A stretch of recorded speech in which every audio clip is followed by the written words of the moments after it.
In a coffee shop across the street, Mike and his group hadn't left. Instead, they'd made themselves comfortable in the shop to enjoy the show. "Abigail, was that man your relative? He's so handsome and brave. He even dared to boss Lord Horst around." "She's right. With his looks and moves, he makes me feel so sale." The girls gathered together and gossiped, their voices turning into adoration when talking about Dustin. So what if he can fight?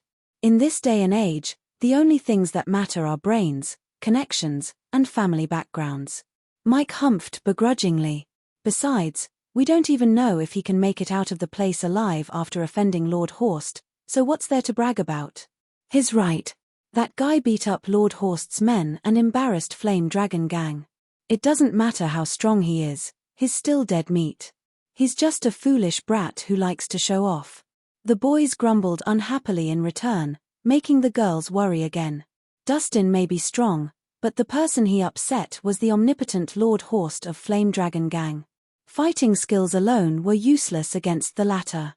"Mike, didn't you say that your dad is friends with Lord Horst? Could you please ask for your dad's help so that Lord Horst lets Dustin go?" Abigail implored, her eyes glued to the karaoke bar, worried that something might happen. "Abigail, even if my dad is friends with Lord Horst, you can't expect me to ask my dad to help a stranger, right?" Mike looked troubled. "Can't you do it as a favor for me, Mike? He helped me just now, so I can't leave him like this," Abigail begged.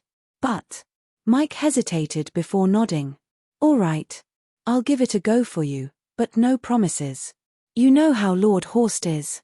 No one can stop him if he's angry." "Thanks." Abigail forced a smile. "I'll do my best."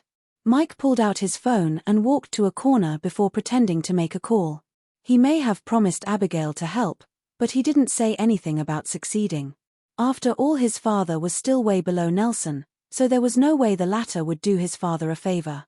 All Mike was doing now was putting on a show to win Abigail's favor. He couldn't care less about Dustin's safety.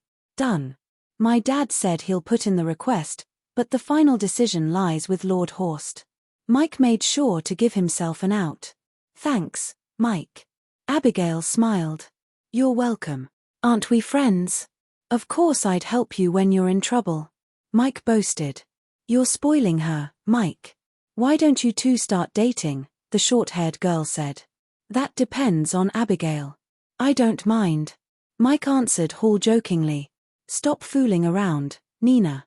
Abigail glared at the other girl bashfully, her reaction leading Mike to think that he might have a chance. "Look. That guy got out." One of the girls suddenly pointed at the karaoke bar. Everyone turned their heads and saw Dustin walk out of the building, seemingly unharmed. "Holy shit. Mike got him out with a phone call. That's so cool. That was quick. You're amazing, Mike." Everyone was shocked to see Dustin walk out, and the boys immediately began praising Mike.